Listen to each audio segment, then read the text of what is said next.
Hello friends, welcome to my channel A to Z banking technology. और जैसा आप लोगों को पता है कि हम प्रोफाइल वाइज वीडियो के इस सेगमेंट में एक किसी प्रोफाइल के ऊपर डिस्कशन करते हैं। तो मैं आज आपके लिए एक बहुत ही यूनिक प्रोफाइल लेके आया हूँ जिसमें हम सारे छोटे छोटे जो प्रोफाइल्स हैं, लाइक इलेक्ट्रीशियन है, प्लम्बर है, कारपेंटर है, या आपका प्रेस वाला है। तो इस टाइप के जो प्रोफाइल्स हैं उसके रिगार्डिंग हम डिस्कशन करेंगे। हम ये जानेंगे कि क्या क्या चीज़ों को और किन किन बातों का हमें ध्यान रखना है जब हम उस टाइप के प्रोफाइल को फंड करने जा रहे हैं। तो इस सबसे पहले मैं आपको बता देता हूँ कि ये जो टाइप के प्रोफाइल हैं, ये प्रोफाइल वो है जिनकी कोई डॉक्यूमेंटेड इनकम आपको देखने को नहीं मिलेंगी, ना ही उनके बैंक स्टेटमेंट में कोई काफ़ी अच्छा अमाउंट होगा। बट स्टिल वो एक अच्छी इनकम अर्न कर रहे होते हैं, जिससे वो एक लिमिटेड अमाउंट का जो रिपेमेंट है वो बड़े ही ईजिली से कर सकते हैं। साथ ही साथ इन जो फैमिलीज जो होती हैं, जिस टाइप का ये फैमिली ग्रुप होता है, इसमें काफ़ी सारे और अदर अर्निंग मेंबर्स होते हैं जो कि छोटे मोटे कामों में लगे होते हैं और एक limited amount of income earn करने होते हैं। तो चलिए हम बात करते हैं इस प्रोफाइल को जब हम फंड करते हैं तो किन किन चीज़ों का हमें ध्यान रखना चाहिए। तो सबसे पहले हमारा पॉइंट आता है यहाँ पे, जिसमें हम बात करते हैं उसके ऑनरशिप को वेरीफाई करने के लिए। क्योंकि इस टाइप के जो बिजनेसेस होते हैं उसका कोई भी डॉक्यूमेंटेड ऑनरशिप प्रूफ हमारे पास अवेलेबल नहीं होता। जैसे कि हम जनरल प्रोफाइल में उसका जीएसटी चेक कर लेते हैं, उसका लीगल सर्टिफिकेट चेक कर लेते हैं, या उसके करंट अकाउंट से वेरीफाई कर लेते हैं, या फिर उसके आईटीआर से वेरीफाई कर लेते हैं कि जो बिजनेस ऑनरशिप है वो किसके नाम पे रजिस्टर्ड है। बट इस टाइप के प्रोफाइल में जहाँ पे हम प्लम्बर को लोन दे रहे हैं, इलेक्ट्रीशियन को लोन दे रहे हैं, या किसी कार वॉशर को लोन दे रहे हैं, या किसी कारपेंटर को लोन दे रहे हैं, तो उनके पास कोई ऐसा सर्टिफाइड डॉक्यूमेंट अवेलेबल नहीं होता जहाँ पे आप उसके ऑनरशिप को बाय डॉक्यूमेंट वेरीफाई कर पाएँ। तो इसलिए आपका बिजनेस ऑनरशिप को वेरीफाई करना बहुत ही इंपॉर्टेंट हो जाता है। और इस टाइप को इसमें बिजनेस को वेरीफाई करने के लिए आपको वहाँ का टीपीसी कंफर्मेशन, मतलब थर्ड पार्टी जो कंफर्मेशन है, उसको करना बहुत ही इंपॉर्टेंट हो जाता है। क्योंकि आप उसी से पता चल पाएगा कि ये जो बंदा है ये इलेक्ट्रिशियन का काम इस इलाके में कितने टाइम से कर रहा है, और ये जो शॉप है या वो घर से जो मैनेज कर रहा है वो कितने टाइम से कर रहा है, और इसी बिजनेस में वो कितने समय से इन्वॉल्व है। तो ये आपको वहाँ के नेबर जो हैं, वो आसपास में जो रहने वाले लोग हैं, उनसे आपको वेरीफाई करना पड़ेगा। साथ ही साथ आपको टीपीसी कंफर्मेशन में ये भी पूछना है कि वो कितने उसका भी काम कैसा चल रहा है, कितने तक की इनकम अर्न कर लेता है, और उसका बिहेवियर कैसा है, उसके कोई कर्ज वगैरह तो नहीं चल रहा है, कोई लड़ाई झगड़ा तो नहीं होता रहता है। इस टाइप के आप क्वेश्चंस आप अपने टीपीसी कंफर्मेशन या नेबर चेक कंफर्मेशन में आप पूछ सकते हैं, और आपको अंदाजा लगेगा कि बिजनेस किसका है और कब से काम कर रहा है और उसका धंधा कैसा चल रहा है। तो चलिए नेक्स्ट पॉइंट पे हम बात करते हैं, जहाँ पे हमें उसके बिजनेस को असेस करना है। तो बिजनेस को असेस करने की बात जब आती है तो सबसे पहले हमें ये समझना है कि उसका बिजनेस नेचर क्या है।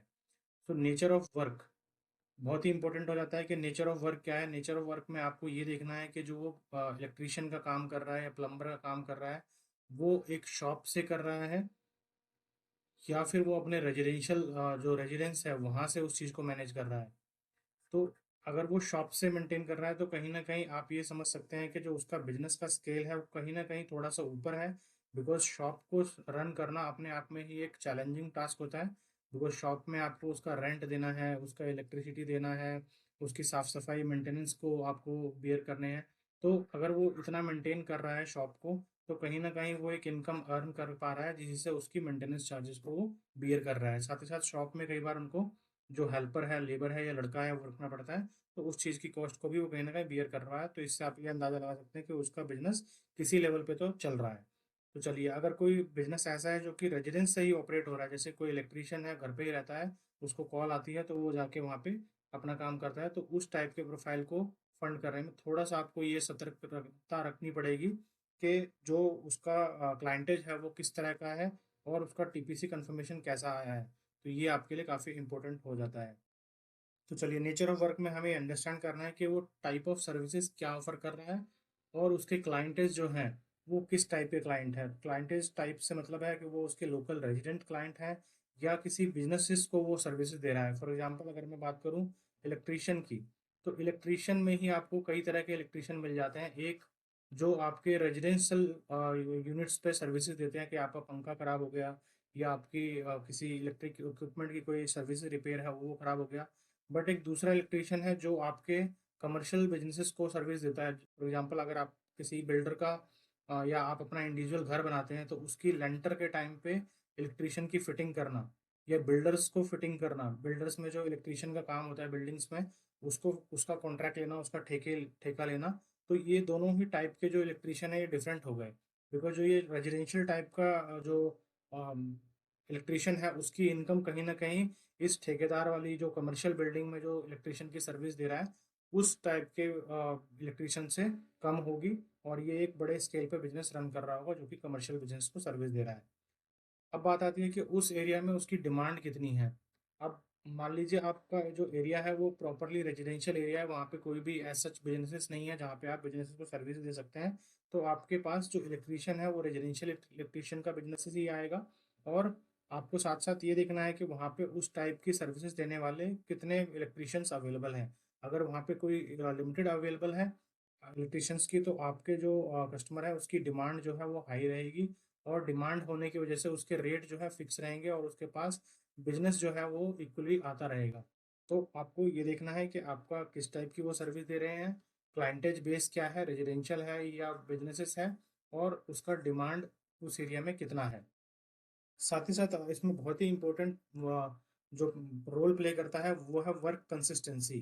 क्योंकि ये जो बिजनेसेस होते हैं जिस प्रोफाइल के बारे में हम बात कर रहे हैं उस बिजनेस में वर्क कंसिस्टेंसी का बहुत ही इंपॉर्टेंट है, बिकॉज इनका कोई फिक्स तो वर्क होता नहीं है कि आपको रेगुलर बेसिस पे ये सर्विसेज देनी है। जैसे डिमांड आती है वैसे ही सर्विस उनको अवेलेबल करनी पड़ती है। तो उसमें वर्क कंसिस्टेंसी का बहुत ही इंपॉर्टेंट रोल हो जाता है, बिकॉज अगर उसकी वर्क की जो फ्रीक्वेंसी है, जॉब की जो फ्रीक्वेंसी है वो अगर कम है तो उसमें अर्निंग और प्रॉफिट के चांसेस उतने ही कम हो जाते हैं। साथ साथ आपको ये भी देखना है कि उसके ऑन गोइंग प्रोजेक्ट्स कितने हैं, अभी कितने क्लाइंट्स बेस हैं उसके। बेसिकली ऑन गोइंग प्रोजेक्ट से मतलब है कि कितने क्लाइंट्स को वो सर्विसेज अभी करंट में दे रहा है, और उसका सीजनल वेरिएशन क्या है, सीजनल ऑफ सीजन। क्योंकि आप देखेंगे किसी भी बिजनेस का ऑफ सीजन और ऑन सीजन होता है। ऑफ सीजन में उसको कितना इनकम होती है ये आपको असेस करना बहुत ही इंपॉर्टेंट है। अब जैसे अगर मैं इलेक्ट्रिशियन की बात करूँ तो इलेक्ट्रिशियन में आपको जब आपका दिवाली आती है, दिवाली के टाइम पे काफ़ी सारे इलेक्ट्रिशियंस का काम बढ़ जाता है, या फिर जब कोई सफाई वगैरह होती है, या फिर इलेक्ट्रिशियंस का काम उस टाइम पे भी बढ़ जाता है जब कोई नया कंस्ट्रक्शन हो रहा होता है। तो इस टाइप को आपको देखना है कि ये जो सर्विसेज हैं इसमें आपके ऑफ सीजन में क्या इम्पेक्ट होता है। अगर मैं इसी में आपको एग्जांपल लूँ प्लम्बर का, तो प्लम्बर में आप देखेंगे जब भी आपका रेनी सीजन आता है तो रेनी सीजन में प्लम्बर के टास्क जो है वो काफ़ी बढ़ जाते हैं, और काफ़ी ज़्यादा उनकी डिमांड हो जाती है। तो इस टाइप को आपको देखना है कि रेनी ऑफ सीजन में क्या सेल्स होती है, क्या प्रॉफिट होता है, और ऑन सीजन में उनकी कितनी डिमांड है, क्या वो मंथली कितना अर्न कर पाते हैं। चलिए इसके बाद आता है काफ़ी इंपॉर्टेंट रोल के जो उनका एक्सपीरियंस है, कितने साल से वो इस बिजनेस में है। और अच्छा, वर्क कंसिस्टेंसी में आप ये भी देखना है कि वो जो बिजनेस प्लम्बर का भी जो बंदा काम कर रहा है वो प्लम्बर के ही बिजनेस लाइन में कितने दिनों से है। ऐसा नहीं होना चाहिए कि वो 6 मंथ से तो प्लम्बर कर रहा था, उससे पहले वो 2 साल से इलेक्ट्रिशियन था। तो वर्क कंसिस्टेंसी में आपको ये भी देखना है कि नेचर ऑफ बिजनेस जो है वो चेंज ना हुआ हो, और एटलीस्ट आप वो बंदा जो है मिनिमम 2 साल से सेम बिजनेस ऑफ लाइन में हो। तो चलिए अब वर्क एक्सपीरियंस और स्किल की बात करते हैं, जहाँ पे हम इवेलुएट कर रहे हैं कि experience in the trade line और एनी स्पेशलाइज स्किल्ड और सर्टिफिकेशन दैट में बी एडेड देयर क्रेडिबिलिटी। तो आपको ये चेक करना है कि अगर वो कोई प्लम्बर है तो प्लम्बर का क्या रोल है। तो वर्क एक्सपीरियंस में आपको ये भी चेक करना है कि जो उसका एक्सपीरियंस है वो कितने टाइम पीरियड का है, क्योंकि इसमें एक्सपीरियंस काफ़ी मैटर करेगा किसी भी वर्क को करने के लिए। क्योंकि आपने देखा होगा कई सारे इलेक्ट्रिशियन हैं जो अनस्किल्ड होते हैं बट वो स्टिल काम कर रहे होते हैं, और उनका जो कस्टमर फीडबैक है वो काफ़ी ख़राब होता है, बिकॉज वो काम को सही से नहीं कर पाते। सिमिलरली इसमें इफेक्ट आता है आपके प्लम्बर में भी। तो आपको ये चेक करना है कि उनके कस्टमर का जो फीडबैक है वो फीडबैक कैसा है, और फीडबैक उसी पर डिपेंड करेगा कि उसके अंदर स्किल कितनी है। अगर कोई चीज़ जो है वो आधे घंटे में हो सकती है और उसको करने के लिए कोई बंदा 3 घंटे ले रहा है या 4 घंटे ले रहा है और उसको सही से नहीं कर रहा है, तो उसका कस्टमर फीडबैक जो है वो ख़राब रहता है, और उसमें आपको काफ़ी सारी जो नेगेटिव कमेंट्स हैं वो मिलेंगे और उसको बिजनेस आगे नहीं मिलेगा। तो इसलिए आपको उसका एक्सपीरियंस और उसके स्किल को देखना भी काफ़ी इंपॉर्टेंट हो जाता है। तो चलिए आगे हम बात करते हैं कैश फ्लो असेसमेंट की। तो कैश फ्लो असेसमेंट में बेसिकली आपको क्या अर्न करना है कि बेसिकली आपको क्या निकालना है कि जो आपका डेली अर्निंग है वो कितनी है। अब डेली अर्निंग के लिए आपको एस्टिमेट लगाना पड़ेगा कि उसकी डेली या फिर वीकली पेमेंट आ रही है, या फिर कुछ इंटरवल्स में आ रही है। तो इसमें आपको ये देखना पड़ेगा कि कितनी जॉब्स जो है वो डेली एग्जीक्यूट करता है। मतलब फॉर एग्जांपल आज मान लो संडे है, तो संडे के दिन वो कितने जगह पे जाके सर्विसेज देता है। तो आप उससे पूछ सकते हैं कि भैया आप कितने टास्क जो है लास्ट 30 डेज में आपने किए होंगे, और एवरेज टास्क जो है, एवरेज टास्क कितने रुपए का होता है। फॉर एग्जांपल अगर वो बोलता है कि मैंने जी डेली मेरे पास 2-3 काम तो आ ही जाता है, 2-3 टास्क तो आ ही जाते हैं, तो 2-3 टास्क का एवरेज अमाउंट क्या आता है। वो बोलता है जी मिनिमम 1000 रुपये का तो रहता ही है, 1000 रुपये का, 800 रुपये का, ऐसे एक टास्क होता है। तो आप ये एज्यूम करके चलिए कि भैया 2-3 बोल रहा है तो दो आप पकड़िए, और 1000 रुपये बोल रहा है तो आप 700 पकड़ लीजिए कि 700 रुपये और डेली। तो इसमें आपका 1400 रुपये की आपकी एक तरह से इसका रिवेन्यू हुआ उस दिन का। उस 1400 रुपये में इसकी कॉस्टिंग कितनी लगी वो आपको देखना है। कि अगर आपने सेल्फ फंड से किया है, मतलब सेल्फ लिया है, तो आप 400 रुपये के आसपास का इसका कॉस्टिंग लगा लो, और 1000 रुपये का इसका प्रॉफिट लगा लो। अगर उसने लड़का रखा हुआ है तो लड़के की सैलरी भी आपको इसमें से माइनस करनी पड़ेगी। तो 1000 रुपये के हिसाब से अगर आप पकड़ें डेली का, तो आपके 25 दिन है, आप ये एज्यूम करिए कि 25 दिन का वो वर्क कर रहा है। तो 25 दिन के हिसाब से 1000 रुपये, तो 25,000 रुपये की उसकी कहीं ना कहीं इनकम आपकी हो गई। इस इनकम से आपको उसके एक्सपेंसेस को भी देखना है कि क्या क्या एक्सपेंसेस हैं उसके। तो नेक्स्ट पॉइंट में हम एक्सपेंस पैटर्न को जज करेंगे। एक्सपेंस जो कि बिजनेस से रिलेटेड है, सच है जैसे कि उसको कस्टमर के घर तक पहुंचने में उसने बाइक यूज़ करी तो उसमें पेट्रोल खर्च हुआ, कि ट्रांसपोर्टेशन का क्या एक्सपेंस है। जो टूल्स वो यूज़ करता है ड्यूरिंग द ऑपरेशंस, वो उस टूल्स की क्या कॉस्टिंग है, और कितने उसका मतलब फ्रिक्वेंसी में उसको रिपेयर करना पड़ता है या बदलना पड़ता है, उसकी कॉस्ट क्या है। मटेरियल जो यूज़ किया है उसकी कॉस्ट क्या है। क्या वो मटेरियल कॉस्ट कस्टमर से चार्ज करता है या उसमें अपनी सर्विस में फ्री देता है, ये आपको उसमें इवेलुएट करना है। इन सब चीज़ों के बाद आपको निकालना है कि उसका नेट इनकम क्या आ रहा है। अब फॉर एग्जांपल उसका जब अगर एक एक टास्क को एग्जीक्यूट करने में 1000 रुपये का इनकम आता है, तो उसमें से आपको 200 रुपये की इनकी ऑपरेटिंग कॉस्ट निकल आती है, तो 800 रुपये आपका नेट प्रॉफिट उसमें निकल के आता है। तो ऐसे आपको कैलकुलेट करना पड़ेगा कि उसका कैश फ्लो क्या है। जब आप कैश फ्लो का कैलकुलेशन करते हैं तो आप उन कस्टमर से पूछिए कि जी आपका जो पेमेंट है वो किस तरह से आता है।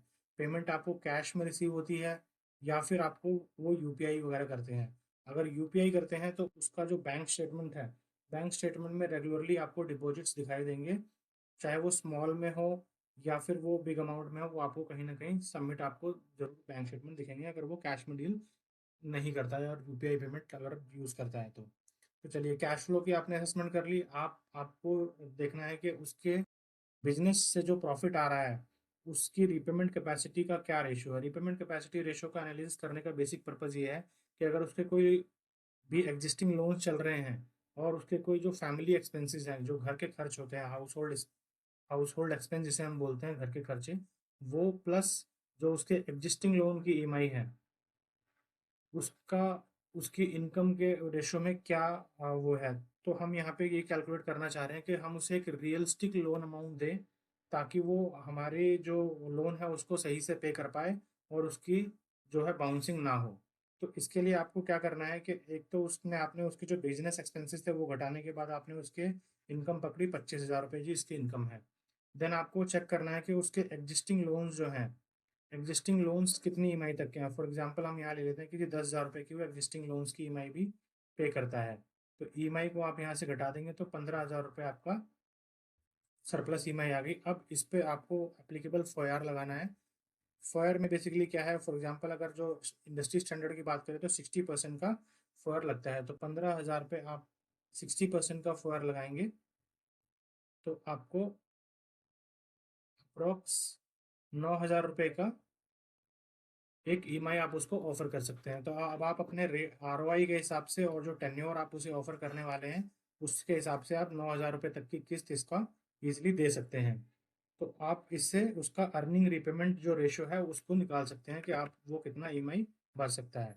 तो चलिए इसके बाद आपने क्या चेक करना है कि उसके जो बिजनेस का रेपुटेशन है मार्केट में वो क्या है, और क्लाइंट अट्रेशन क्या है। क्लाइंट अट्रेशन से बेसिकली मतलब ये है कि आपका जो एक कस्टमर को जिसको आपने सर्विस दी, वो रिपीटेड कस्टमर होता है या नहीं। क्योंकि रिपीटेड कस्टमर होने से ये है कि उसकी सर्विस कहीं ना कहीं अच्छी है, और कहीं ना कहीं कस्टमर उसकी सर्विस को लाइक कर रहा है। और इसी से उसकी रेपुटेशन बनती है, क्योंकि अगर कोई बंदा काम अच्छा करता है तो मार्केट में उसकी रेपुटेशन इसी के हिसाब से बनती है कि भैया उससे करवा लो वो काम अच्छा करता है। तो ये आपको चेक करना है, अगर उसकी रेपुटेशन अच्छी है, कस्टमर रिपीटेड आ रहे हैं, तो आप उसको ये मान सकते हैं कि उसका बिजनेस कहीं ना कहीं ग्रो कर रहा है। रिपीटेड कस्टमर को आप देखने के लिए क्या कर सकते हैं, आप उससे क्लाइंटेज की लिस्ट ले लीजिए और उसमें क्लाइंटेज को आप टीवीआर करके कंफर्मेशन ले सकते हैं कि आप कब से इनसे काम करवा रहे हैं, उनका काम कैसा है। देन फिर आप उसको सबसे जो इम्पोर्टेंट फैक्टर है इसमें आपको ये समझना है कि जो पैसा आपसे मांग रहा है उसका एंड यूज क्या होने वाला है फंड्स का, because and use is very critical in this type of profile. Because अगर उसका एंड यूज जस्टिफाई नहीं हो रहा, फॉर एग्जाम्पल अगर वो बोलता है कि जी मुझे अपने शॉप में जो है वो स्टॉक भरना है, अब उसके स्टॉक भरने की कैपेसिटी को आपको देखना है कि भाई उसका एग्जिस्टिंग स्टॉक का साइज क्या है। अगर कोई 10 बाय 10 की शॉप में बैठा है और आप देख रहे हैं कि पूरा जो शॉप है वो फुल्ली ऑक्यूपाइड है, कहीं पे स्पेस नहीं मिल रहा दिख रहा, तो आप उससे काउंटर क्वेश्चन कीजिए, भैया यहाँ पे शॉप में तो आपकी जगह ही नहीं है, आप स्टॉक रखेंगे कहाँ पे। तो उसके आंसर से आपको एनालाइज करना पड़ेगा कि उसका फंड का एंड यूज क्या है और वो किस पर्पज से आपसे पैसा लेना चाहता है। अगर उसका पर्पज कुछ और होगा कि इस बिजनेस को बंद करके कोई दूसरा बिजनेस स्टार्ट करना है, उसके लिए फंड लेना है, तो आपको ये देखना पड़ेगा कि उसका बिजनेस की स्थिति आज की डेट में क्या है, क्या वो अपने बिजनेस से सेटिस्फाई है, क्या वो उससे हैप्पी है। इस हिसाब से आपको फिर उस पर आगे डिसीजन लेना पड़ेगा। अब आते हैं बात के, जैसे आजकल आप देख रहे हैं कि जो डिजिटलाइजेशन हर फील्ड में हो गया है, तो आपको ये भी चेक करना है कि आज की डेट में आपके कस्टमर के पास डिजिटल फुटप्रिंट या डिजिटल पेमेंट गेटवे है या नहीं है। क्या वो जो पेमेंट है वो सिर्फ कैश में ले रहा है या उसके पास यूपीआई मेथड भी है। बिकॉज आज की डेट में आप देखेंगे हर छोटा बिजनेस, चाहे वो बैटर रिक्शे वाला हो, गोलगप्पे वाला हो, परचून वाला हो, पान वाला हो, बीड़ी सिगरेट वाला हो, सबके पास आजकल क्यूआर कोड वाली पेमेंट स्कीम आ गई है। और हर बंदा आज की डेट में कैश ना देकर आपको यूपीआई पेमेंट करने में ज़्यादा इच्छुक होता है, बिकॉज उसमें चेंजेस, खुले खुले छुट्टे पैसे होने की प्रॉब्लम भी नहीं होती है और एग्जैक्टली आप अमाउंट उसको ट्रांसफर कर पाते हैं विद इन सेकेंड। तो आपको ये देखना है कि आपका जो कस्टमर है उसके पास पेमेंट कोड क्या है और वो यूपीआई यूज़ कर रहा है नहीं कर रहा है, कौन सा वॉलेट यूज़ करता है। इससे आपको ये भी फ़ायदा होगा कि आप एनालाइज कर पाएंगे उसकी हिस्टोरिकल ट्रांजेक्शन्स के, उसका प्रीवियस जो फाइनेंशियल बिहेवियर है वो कैसा है। साथ ही साथ आप उस क्यूआर कोड को भी जज कर सकते हैं कि जो क्यूआर कोड आप स्कैन करते हैं वो किसके नाम पे है। अगर वो आपके कस्टमर के नाम पे है तो वेल एंड गुड है, या उसके फैमिली मेम्बर के नाम पे है तो और अच्छी बात है। अगर वो क्यूआर कोड जो है किसी और बंदे के नाम पे आता है तो आपका क्वेश्चन होना चाहिए कि यूपीआई पेमेंट किसी और के अकाउंट में क्यों जा रही है, क्योंकि वो वहाँ पे फिर वो बिजनेस ओनरशिप में इशू होने के चांसेस हो सकते हैं। तो चलिए नेक्स्ट पॉइंट है हमारा स्मॉल टिकट साइज लोन्स।